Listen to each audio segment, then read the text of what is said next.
할렐루야. 아멘. 오늘 이 예배에 나오신 우리 성도님들 사랑하고 축복합니다. 오늘 함께 나눌 말씀의 제목은 성령행전 39번째 한밤중에 부르는 찬양, 한밤중에 부르는 찬양이라는 제목으로 함께 은혜를 나누려고 합니다.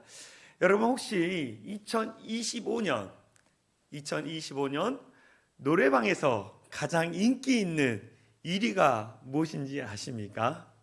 노래방을 가시는 분도 있고 안 가시는 분도 있지만 저도 청년들하고 중고등부 아이들하고 노래방 간 게 진짜 오랜만에 갔었던데, 하여간 제가 신문에서 봤는데 노래방에서 2025년 1위를 한 노래가 있다고 합니다. 제가 힌트를 드리겠습니다. 여러분들이 한번 맞춰보시기 바랍니다. 이 노래방에서 가장 많이 불려진 노래의 1위, 나는 내가 빛나는 별인 줄 알았어요. 한 번도 의심한 적 없었죠. 몰랐어요. 난 내가 벌레라는 것을. 그래도 괜찮아. 난 눈부시니까. 이런 가사가 있다고 합니다. 웃는 분들은 딱 뭔다 안다라고 이야기하시는 것 같고, 또 들어도 모르시는 분이 있어요. 바로 이 가수 황가람 씨가 부른 나는 반딧불이라는 노래입니다. 이 황가람 씨가 가수 지망생 시절에 노래하는 것이 너무 즐겁고 행복해서 무작정 서울로 상경을 했다고 합니다. 근데 현실이 어땠을까요? 녹록하지 않았겠죠. 정말로 어렵고 힘든 시간을 보냈다고 합니다. 이 가진 돈이 없어가지고 길거리에서 자기도 하고 또 이 공중 화장실에서 쪽잠을 자기도 했다고 합니다. 이 생계를 위해서 전단지를 돌리거나 또 신약 임상 실험에 참가하는 아르바이트를 하면서 하루하루를 힘겹게 버텼다고 합니다. 이 노래에 대한 꿈을 단 한순간도 놓치지 않았는데, 이 길거리 공연이나 또 누가 부를 때에 이 작은 무대라도 어디든 달려가서 노래를 하고 실력을 쌓았다고 합니다. 그래서 그렇게 수많은 좌절과 어려움 가운데 포기하지 않고 이 노래를 멈추지 않았습니다. 그리고 나는 반딧불이라는 이 노래를 리메이크해서 사람들로부터 많은 감동과 이 감격을 주었다라고 합니다. 이 나는 반딧불이라는 노래를 제가 찾아보니까요, 이 시대 가운데 지치고 무력감을 느낀 사람들이 성공의 기준을 다시 생각하고 새로운 삶을 다짐하는 데에 위로가 되고 희망이 되는 노래라고 합니다. 그는 사람들에게 이렇게 얘기한다는 거예요. 우리가 살아갈 때, 고달픈 인생 가운데 살아갈 때에 포기하지 않으면, 좌절하지 않고 포기하지 않으면 결국 빛나는 별이 될 수 있다라고 사람들에게 이야기한다는 거예요. 이 마음을 가지고 노래하며 사람들을 위로해 주고 있다라고 합니다. 이처럼 고달픈 인생 가운데에 위로가 되는 노래가 있습니다. 그리고 그 위로가 되는 노래를 부르면서 많은 사람들이 위로를 받는다라는 거예요. 오늘 본문에서도 고달픈 인생을 살아가는 사람에게 위로가 되는 노래를 부르고 있는 두 사람을 보게 됩니다. 그 사람이 누구냐? 바로 바울과 실라라는 사람입니다. 우리가 너무나 잘 아는 것처럼 하나님께서 성령 하나님을 통하여서 바울에게 환상을 보여주고, 그래서 지금의 유럽인 이 마게도냐에 가서 복음을 증거합니다. 이 마게도냐 유럽의 지역에 먼저 가서 만난 도시가 어디라고 했어요? 빌립보. 이 빌립보의 도시에서 하나님이 예비해 주신 루디아라는 자주장사 루디아라는 사람을 만나게 되고, 또 그들과 함께하는 여성들과 만나면서 함께 아름다운 공동체, 영적인 교회를 만들어가고 있는 기쁨의 찬양을 올려드리는 바울과 실라의 모습을 우리는 봤습니다. 근데 그렇게 하나님 앞에 영광 돌리고 기쁨 가운데 찬양하는 그들에게 아프고 힘든 시간이 찾아오는 것을 보게 되어집니다. 한밤과 같은 인생의 고통의 시간이 찾아오는 거예요. 그때 많은 사람들은 찬양을 멈춥니다.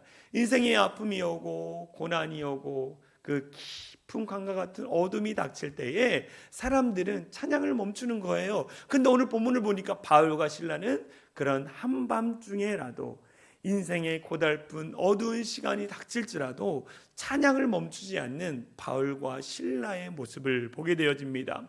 우리는 오늘 본문의 말씀을 통해서 인생의 한밤과 같은 어둠의 시간, 고통의 시간이 닥쳐올지라도 찬양을 멈추지 않는 비결이 무엇인지 오늘 말씀을 통해 우리가 살펴보려고 합니다. 첫 번째, 고통의 한밤중에서도 계속 찬양할 수 있는 이유는 뭐냐면, 첫 번째, 사단이 주는 유혹을 물리쳤기 때문이라는 거예요. 사단이 우리를 끊임없이 달콤한 것으로 유혹을 합니다. 그때에 바울과 실라가 그 유혹에 넘어가는 것이 아니라 그 유혹을 물리침으로 말미암아 찬양이 멈추는 게 아니라 끝까지 하나님을 찬양하고 있는 바울과 실라의 모습을 보게 되어집니다. 사단 마귀는 끝까지 우리를 유혹하는 거예요. 우리가 저 영원한 하늘나라 갈 때까지 우리의 삶의 자리 가운데 이것으로 저것으로 유혹하는 것다는, 그 유혹 가운데 우리는 절대 넘어가면 안 되는, 넘어가면 우리의 찬양이 끝나는 거예요. 우리의 고백이 끝나는 거예요. 은혜도 사라지고 늘 하나님을 저버리고 멀리 떠나게 되는 거예요. 그런데 우리가 사단의 유혹을 물리칠 때에 하나님이 내게 부어주신 은혜가 생각나고 그 은혜를 찬양할 수 있다라고 오늘 본문에서 말씀해주고 있습니다. 오늘 우리 본문을 읽어보면 이 바울과 실라가 영적인 충만함을 위해 기도처를 찾아 기도하러 가고 있었어요. 그때 한 여인이 나타나서 그 바울과 실라에게 이야기를 합니다. 그런데 성경에 보면요, 이 여인을 소개할 때 뭐라고 그러냐면, 첫 번째, 귀신 들린 여인이라고 소개하고 있습니다. 온전한 정신, 온전한 인격을 갖고 있지 않음으로 말미암아 온전한 인생을 살아가고 있지 않은 이 불쌍한 여인에 대해서 귀신 들린 여인이라고 소개하고 있습니다. 두 번째, 이 여인이 뭐라고 그러냐면 어떤 주인의 종으로서 살아가고 있다라는 거예요. 불쌍한 여인이라고 이야기하고 있습니다. 세 번째, 이 여인은 귀신의 능력을 힘입어서 다른 사람을 점쳐주는 그런 여인이라고 오늘 소개하고 있습니다. 여러분, 이 여인이 귀신 들렸습니다. 그 귀신으로 말미암아, 귀신의 능력으로 말미암아 다른 사람들의 이 미래를 예언해주고 점을 쳐주고 있다라는 거예요.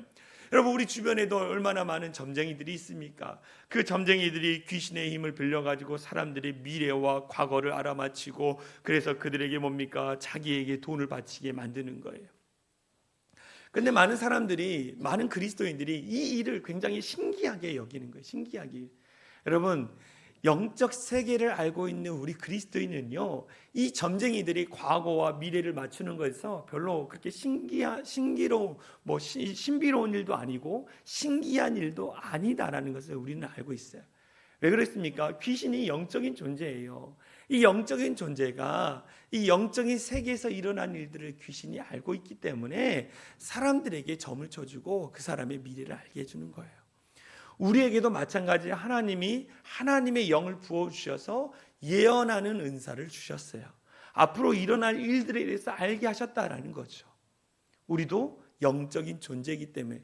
그래서 그다지 이 점쟁이가 점을 치고 예언하는 것이 그렇게 신기한 일이 아니다라는 것은 우리는 알고 있어요. 그렇지만 영적 세계를 모르는 사람들은 어떨까요? 굉장히 신기한 거예요. 이 점쟁이가 점을 치는 게 굉장히 신기해요. 그래서 많은 사람들이 그 여인에게 와서 돈을 주고 점을 받는 그런 일이 있었다라는 것입니다. 그런데 여러분, 귀신은 착한 일을 하는 사람의 존재인가요? 그렇지 않습니다. 귀신은요, 인간의 인생을 망가뜨리는 존재예요. 귀신의 존재는 인간의 인생을 망가뜨리는 거예요. 망가뜨리는 거. 그래서 이 귀신이 점을 쳐줬을 때에 처음에는 우리의 미래를 알아서 좋은 것 같지만 결국 그 인생을 완전히 망가뜨리는 길로 인도한다는 것을 우리는 분명히 알고 있습니다. 오늘 이 귀신에 들린 여인이 바울과 실라 일행을 향해서 소리를 치는 것을 보입니다. 뭐라고 합니까? 사도행전 16장 17절 18절에 보면 그 귀신 들린 여인이 우리를 따라와 소리질러 이르되 이 사람들은 지극히 높은 하나님의 종으로서 구원의 길을 너희에게 전하는 자라. 이같이 여러 날을 하는지라. 바울이 심히 괴로워하여 돌이켜 그 귀신에게 이르되 예수 그리스도의 이름으로 내가 내게 명하노니 그에게서 나오라 하니 귀신이 즉시 나오니라 라고 말하고 있어요. 여러분, 사도 바울에게 또 실라 일행에게 뭐라고 했습니까? 지극히 높은 하나님의 종이요 구원의 길을 전파하는 자다, 전하는 자다라고 지금 귀신 들린 여인이 칭찬하고 있어요. 여러분들이 어느 날 길을 가고 있는데, 예배 끝나고 길을 가고 있는데 어떤 귀신 들린 사람들이 여러분을 보면서 야, 하나님의 높으신 하나님의 종이면서 구원의 길을 전하는 자라라고 여러분들에게 이야기를 해요. 그 여러분 마음이 어떨까요? 야, 저 귀신도 사람을 제대로 알아보네. 내가 능력이 있는 거 어떻게 알았을까? 저 귀신도 역시 영적인 것을 잘 알아보네. 이렇게 여러분 칭찬받는 것에 대해서 여러분 굉장히 좋아하겠죠. 저도 물론 그럴 것 같아요. 그런데 오늘 본문에 보니까 뭐라고 나냐면, 이 귀신 들린 여인이 칭찬할 때에 바울의 마음이 뭐라 그랬어요? 심히 괴로웠다라는 거예요. 여러분, 왜 괴로웠을까? 왜 괴로웠을까? 바울이 이 지금 칭찬하는 존재가 누군지를 알았기 때문에 괴로웠다라는 거예요. 이 여인이 칭찬합니까? 아니에요. 이 여인 안에 있는 귀신이 지금 하나님의 종이요, 구원의 길을 전하는 자다라고 칭찬하고 있는 거예요. 여러분, 이 귀신이 하나님을 믿었을까요? 그래서 하나님의 이름을 높였을까요? 그렇지 않아요. 하나님을 믿지 않은 이 귀신이 지금 하나님의 이름을 조롱하고 있는 거예요. 망령되이 여기고 있다라는 거예요. 하나님을 믿지 않으면서도 하나님의 높으신 종이요, 구원의 길을 전파하는 자다라고 조롱하면서 이야기하고 있는 거예요.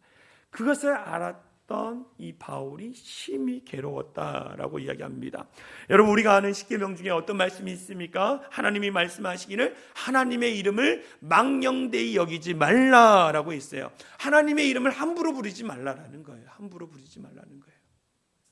그런데 오늘날 많은 사람들이 하나님의 이름을 함부로 부르는, 망령되이 여기는 사람들이 너무 많아요. 너무 많아.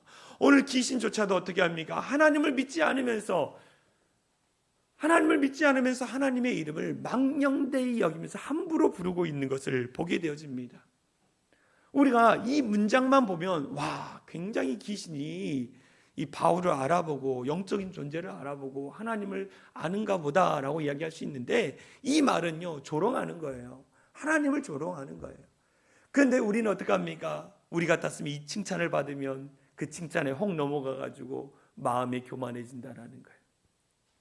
사단은 이처럼 우리 마음에 자꾸 칭찬이라는 것을 주면서요, 칭찬을 주면서 우리가 영적인 분별력을 갖지 못하도록 만드는 거예요. 영적인 분별력을 갖지 못해서 온전하게 살아가지 못하도록 사단이 유혹하고 있다라고 말씀하는 것입니다. 여러분, 오늘 본문의 말씀, 이 하나님의 높으신 종이요 구원의 길을 전하는 자라는 이 단어 안에는 마귀의 관계가 들어 있습니다.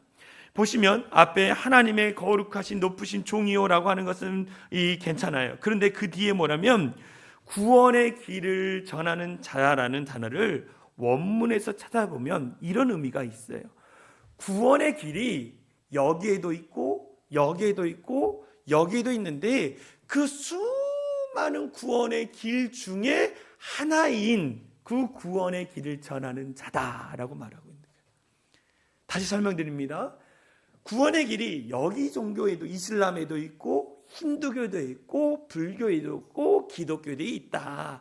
그런데 그 많은 길 중에 구원의 길 중에 하나가 바로 예수다라고 말하고 있는 거예요. 여러분, 이 말이 틀릴까요? 틀릴까요? 예, 틀린 말이에요.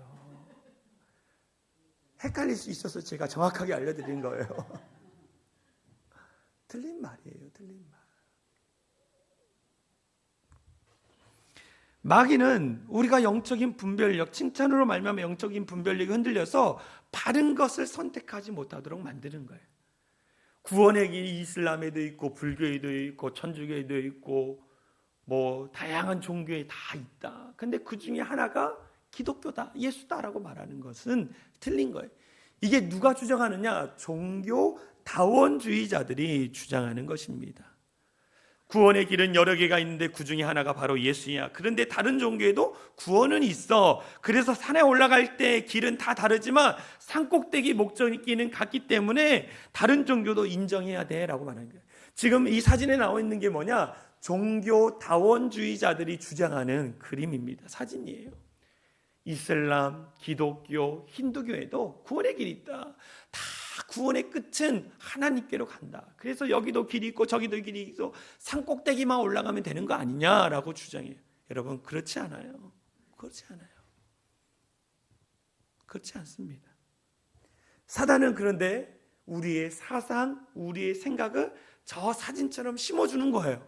그래가지고 구원의 길은 다른 데도 있다라고 이야기합니다. 이렇게 달콤하게 유혹해요. 그래서 하나님을 온전히 믿지 못하도록 만드는 거예요. 그런데 여러분, 구원의 길은 오직 예수님밖에 없다라는 거예요. 요한복음 14장 16절에 내가 뭐라고 했습니까? 내가 곧 길이요 진리요 생명이니 나로 말미암지 않고는 아버지께로 갈 자가 없다라고 말하고 있어요. 오직 하나님 아버지 앞에 갈 수 있는 길은 오직 누구냐? 예수님밖에 없다라고 분명히 예수님께서 말씀해 주고 있다는. 우리는 다른 걸 다 포기해도 이 진리의 말씀은 포기하면 안 되는 거예요. 다른 종교를 우리가 인정하고 존중해 준 거 중요합니다. 그러나 이 진리, 길은 오직 예수밖에 없다라는 이 진리는 우리가 분명하게 지켜야 한다는 거예요. 사단 마귀는 어떻게 합니까?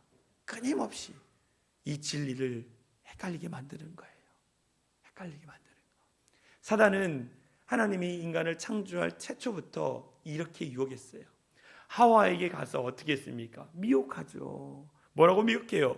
내가 이 선악과를 먹는 날엔 눈이 밝아 하나님과 같이 될 거야 라고 했어요. 하와가 어떻게 했습니까? 하나님같이 가된대. 하나님같이 된대. 선악과를 따먹으로 말미암아 그 사단의 유혹에 넘어가서 인간에게 뭐가 찾아왔습니까? 죽음, 멸망이 찾아왔다라는 거예요. 눈에 보기에는 사단이 가는 길, 사단이 유혹하는 길이 행복한 길이요, 넓은 길인 것 같아요. 근데 그것이 뭡니까? 멸망의 길이라고 성경에서 분명히 이야기하고 있어요. 우리는 사단의 어떠한 유혹에도 넘어가지 않고 정말 영적인 분별력을 가지고 바르게 신앙생활하는 우리 모든 성도들이 되어질 간절히 소망합니다. 영적인 분별력을 가져야 돼요. 영적인 분별력. 그래야만이 어떠한 고난과 아픔과 그 인생의 어두운 그 고난이 고통이 다가올지라도 우리는 포기하지 않고 하나님을 찬양할 수 있는 거예요. 두 번째, 우리가 깨달을 것은 한밤중에라도 계속 찬양할 수 있는 이유는 뭐냐? 세상이 주는 핍박을 이겨냈기 때문에 찬양했다라는 거예요. 세상은요, 끊임없이 예수 믿는 자들을 핍박합니다. 왜 핍박할까요? 예수님 자체를 세상이 싫어하기 때문이에요. 이 어두움의 세상을 주관하는 사단 마귀가 예수님을 싫어하고 예수 믿는 자들을 싫어하기 때문에 세상을 통해서 우리를 핍박한다라는 거예요. 그런데 그 핍박 가운데 우리가 이겨낼 때에 우리 안에 하나님이 부어주신 놀라운 축복이 있다라고 성경에서 이야기합니다. 오늘 바울은요, 귀신 들린 이 불쌍한 인생을 살아가는 이 여인을 어떻게 됩니까? 고쳐줍니다. 어떻게 고쳐주나요? 사도행전 16장 18절 말씀 우리 같이 읽겠습니다. 시작. 그 귀신에게 이르되 예수 그리스도의 이름으로 내가 내게 명하노니 그에게서 나오라 하니 귀신이 즉시 나오니라. 바울이 지금 누구의 이름으로 선포하고 있어요? 나사렛의 예수 그리스도의 이름으로 명하노니라고 말하는 거예요. 여러분, 우리가 능력이 있는 게 아니에요. 바울이 능력이 있는 게 아니에요. 어떤 능력이 있는 목사님이 능력이 있는 게 아니에요. 예수의 이름에 능력이 있는 거예요. 할렐루야. 그래서 예수의 그리스도의 이름으로 명하노니 모든 어두움과 귀신과 마귀와 사단 마귀는 떠나갈지어다라고 선포하는 거예요. 그때 어떤 일이 일어났어요? 귀신이 떠나갔습니다. 이 여인을 묶고 있던 그 귀신을 다 떠나간 거예요. 떠나간 거. 자유케 됐잖아요. 얼마나 기쁜 일입니까? 그런데 지금 이 여인을 데리고 있던 주인들이라고 이야기해요. 주인이 한 명도 아니고 여러 명이었던 것 같아요. 이 주인들이 화가 납니다. 왜 화가 납니까? 자기들의 수입원이 사라졌기 때문에. 그래서 이 바울과 전도팀 일행을 어떻게 해요? 모함합니다. 뭐라고 합니까? 이 사람들은 유대인인데 로마 사람이 우리의 풍속을 해치는 일을 한다. 물을 흐리는 사람이다 라고 하면서 이들을 모함하기 시작합니다. 모함하니까 어떤 일이 일어나요? 무리들이 일제히 일어나서 이 사람들을 잡아다가 옷을 찢고 구타하고 그 다음에 감옥에 집어넣는 거예요. 집어넣는 거.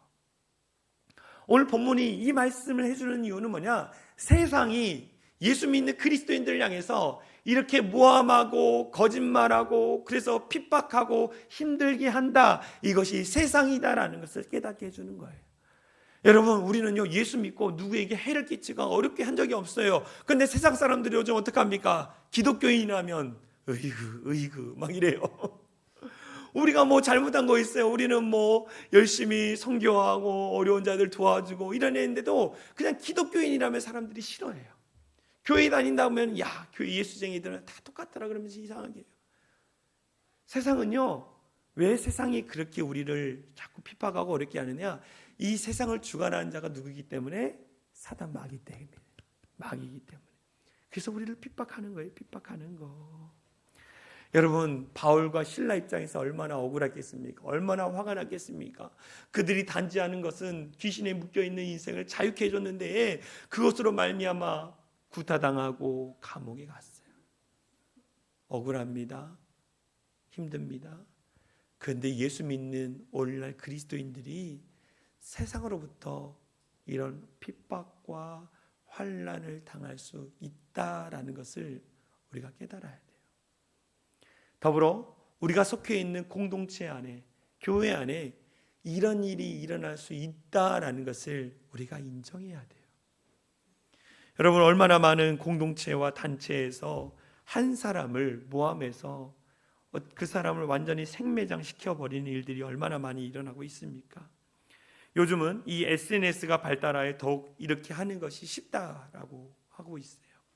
어떤 분이 SNS를 이 약자로 이야기했는데 선동 너무 쉽다 이렇게 했어요.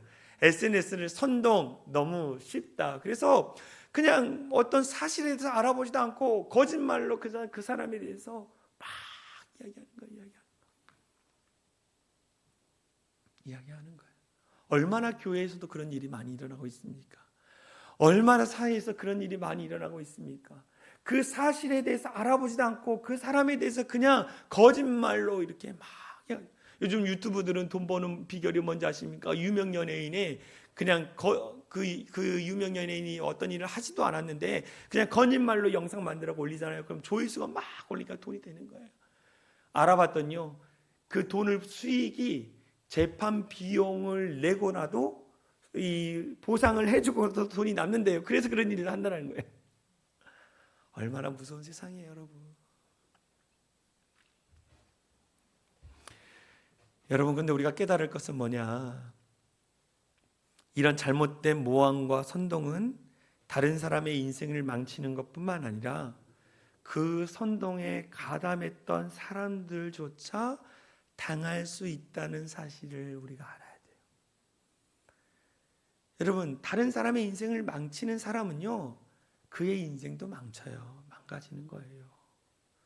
절대로 여러분 거짓 증거하지 마시고 사실을 확인하고 사실만을 이야기한다라는 거예요.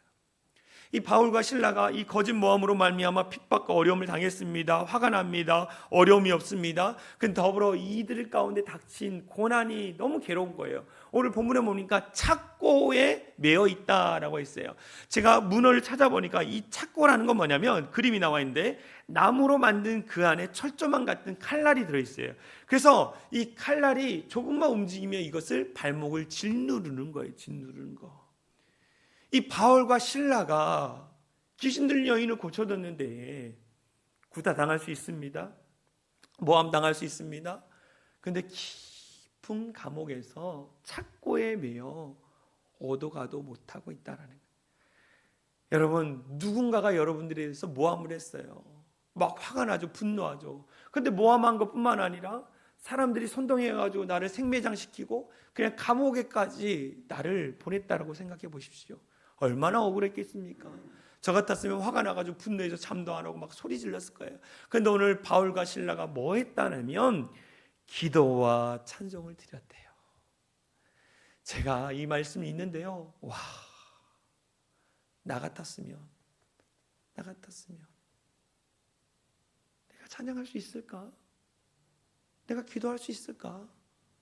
다른 사람들이 거짓말로 모함하고 나를 짓누르고 할 때에 내가 하나님께 기도하고 찬양할 수 있을까? 정말로 막막한 이 한밤중에 한치의 빛도 보일 수 없는 이 상황 가운데에 내가 하나님을 찬양할 수 있을까? 내가 기도할 수 있을까? 바울과 실라가 굉장히 대단하게 보인 거예요. 저 같았으면 원망했을 거예요. 야, 나를 모함해?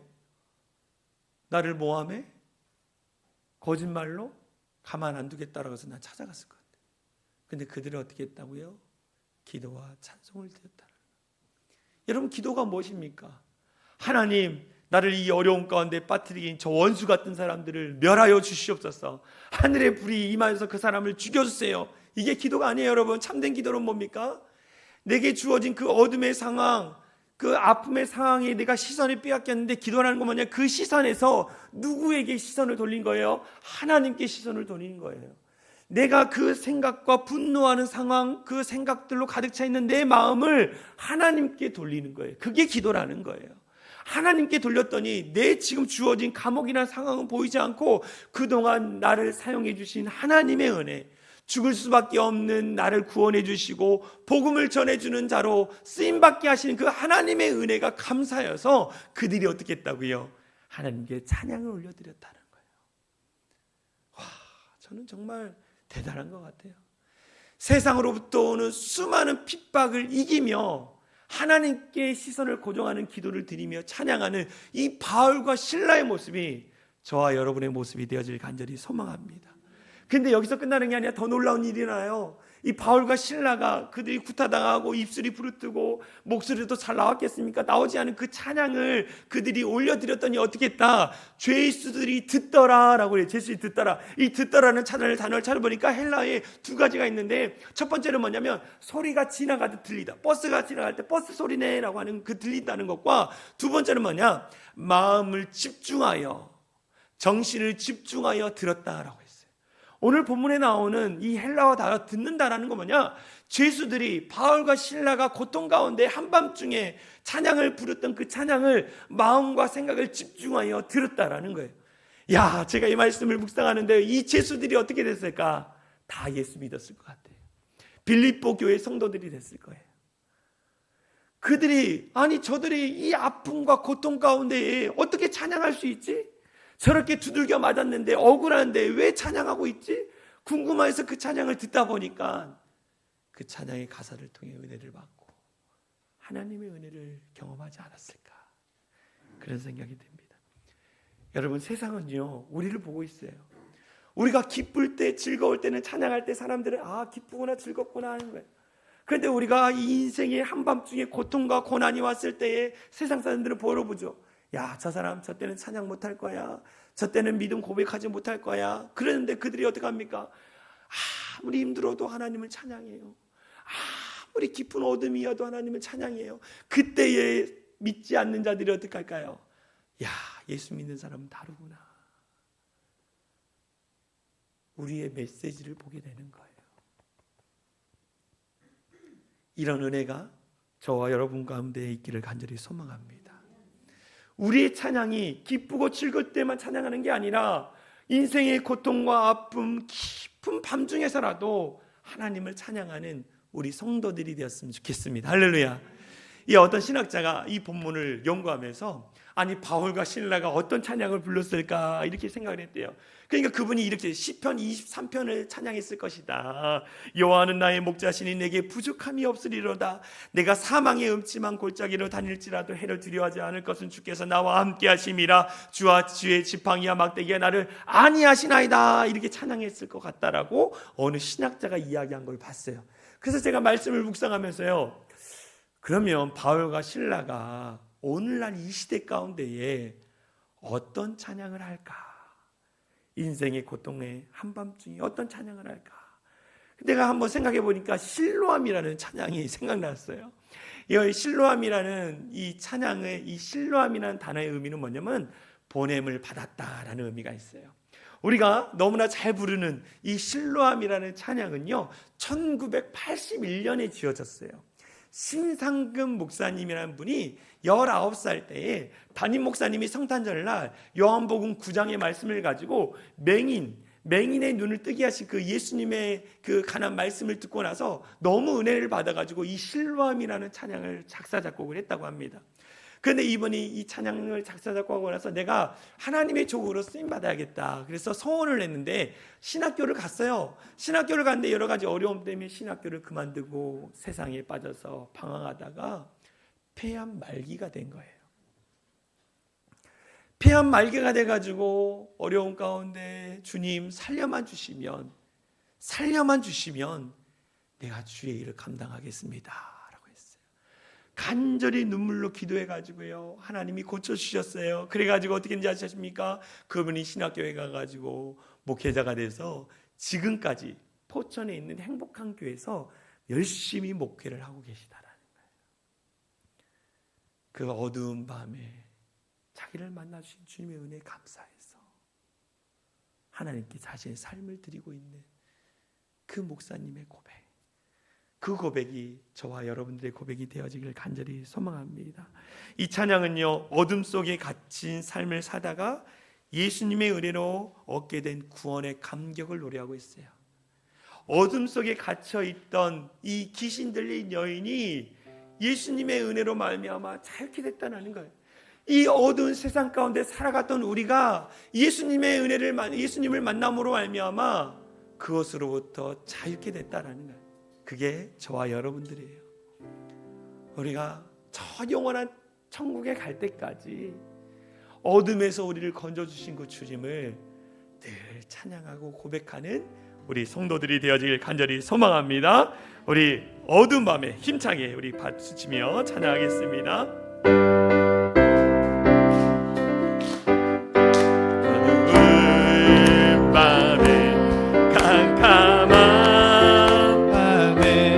새벽이 찾아 떠난다. 종이 울리고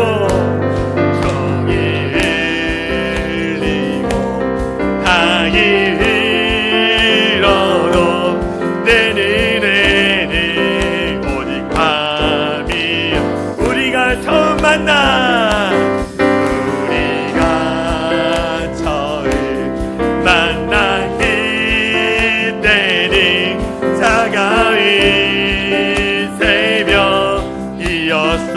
주님 맘속에 여명이 있음이 나는 느낄 수가 있었어. 오지여 당신께 감사하리라. 실로와 내게 주심을 아멘.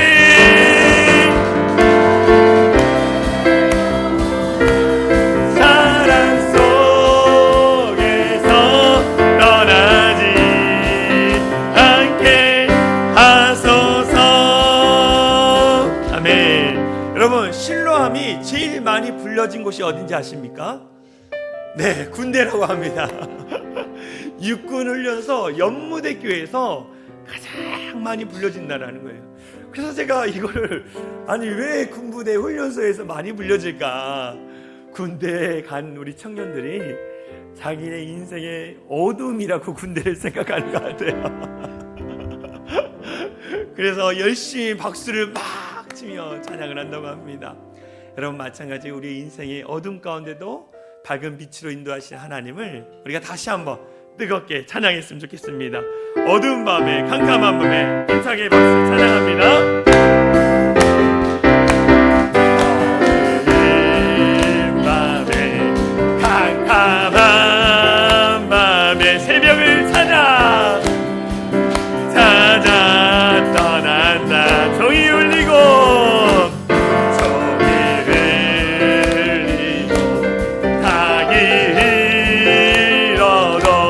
내 눈에는 오직 밤이 우리가 처음 만난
여러분, 이 귀신 들린 여인이 이렇게 고백할 거예요. 오 주여, 당신께 감사하리라. 귀신에 묶여서, 주인에 묶여서 살아가는 그 인생을 구원해 주신 것 감사합니다. 자유케 해주신 것 감사합니다. 이 어두운 세상 가운데에 죄악 가운데 살아가는 우리를 구원해 주신 은혜 감사합니다. 우리가 이 시간 기도할 것은, 주님, 내가 주님께 감사합니다. 나를 구원해 주시고 나를 이곳으로 인도해 주시고 늘 주님을 자유하게 찬양하며 경배하며 영광 올려드릴 수 있는 삶으로 인도해 주신 것 감사합니다. 우리 이렇게 고백하기를 원합니다. 같이 기도합니다. 하나님, 어두운 인생 맹인과 같이 귀신 들려 또 아버지 한치 앞도 알 수 없는 인생의 수많은 어둠 속에서 우리를 구원해 주신 은혜 감사를 드립니다. 그 은혜 안에 더 감사하고 그 은혜 안에 더 주님께 영광 돌리고 그 은혜 안에 하나님께 영광 돌릴 수 있는 성도들 되게 하여 주시옵소서. 하나님, 우리가 묶여있던 우리를 자유케 해주시고 정말 하나님의 은혜로 말미암아 새롭게 하신 은혜 감사를 드립니다. 늘 믿음 안에서 우리가 정말로 온전히 주님을 의지하며 정말 믿음 가운데 온전히 살아가는 우리 성도들 되게 하여 주시옵소서. 그 귀신과 그 악한 영으로부터 아버지 사로잡혀 있는 우리를 자유케 해주신 그 은혜 감사하며 앞으로도 우리 가운데 자유케 하신 주님을 찬양하며 노래하며 나가는 우리 모든 성도들 될 수 있도록 은혜를 더하여 주시옵소서. 하나님 감사합니다. 하나님, 실로암, 하나님 우리의 눈을 뜨게 해주시고 우리를 모든 세상에 묶여있는 것으로부터 자유케 해주신 주님의 은혜 감사를 드립니다. 영원히 주님의 사랑을 떠나지 않고 그 사랑 안에 거하며 주님을 노래하고 찬양하는 우리 모든 성도들 되게 하여 주시옵소서. 슬플 때나 기쁠 때나 아버지 어두울 때나 악할 때라도 늘 주님을 떠나지 않고 주님을 찬양하며 경배하며 하는 우리 사랑이 창인한 교회 성도들 되게 하여 주시고, 그래서 정말 저 영원의 천국에 가서 주님께 최고의 찬양을 올려드릴 수 있는 우리 모든 성도들 되게 하여 주시옵소서. 하나님, 참으로 어려운 이 시대를 살아가고 있습니다. 나라적으로 경제적으로 너무나 어렵습니다. 아버지, 어려운 이 시대 가운데 우리 입술의 찬양이 끊어지지 않게 해주시고 더 찬양하고 더 믿음을 고백하고 더 믿음으로 승리하며 살아가는 우리 모든 성도들 되게 하여 주시옵소서. 하나님께서 그래서 우리 가운데 복의 복을 더해주셔서 하나님을 높이고 찬양하는 우리 사랑의 창인한 교회 모든 성도들 되게 하여 주시옵소서. 그렇게 하실 주님을 찬양합니다. 우리를 구원하신 예수 그리스도의 이름으로 간절히 기도하옵나이다. 우리 다 같이 일어나서 사랑이 창인한 교회 공동체 고백하고 축도로 마치겠습니다. 우리 같이 선포합니다. 시작. 우리는 세상으로부터 부름받은 하나님의 백성입니다. 또한 세상으로 보냄받은 그리스도의 제자입니다. 보냄받은 소명자로서 하나님을 기쁘게 찬양하는 성령 충만한 예배자가 되겠습니다. 진리를 배우고 수호하는 은혜에 비친 훈련자가 되겠습니다. 땅끝까지 복음을 전파하는 전도자가 되겠습니다. 이웃의 아픔을 함께하는 치유자가 되겠습니다. 온 성도가 하나 되는 화해자가 되겠습니다. 사회적 책임을 다하는 소명자가 되겠습니다. 그리하여 주의 나라가 이 땅에 임하며 하나님을 영화롭게 하는 교회 공동체가 되겠습니다. 아멘. 이제는 우리 주 예수 그리스도의 은혜와 하나님 아버지의 극진하신 사랑과 성령 하나님의 감화감동 역사 충만한 은혜가 예수님의 오심을 기다리는 이 디림절 기간 사단의 유혹을 물리치고 세상의 핍박을 이겨내므로 주님 다시 오실 때까지 찬양을 올려드리기로 결단하며 돌아가는 모든 성도들 머리 위에와 그들의 자녀들, 그들의 가정, 그들의 삶의 터전 위에 이제로부터 영원토록 함께 하시기를 간절히 축원하옵나이다. 아멘.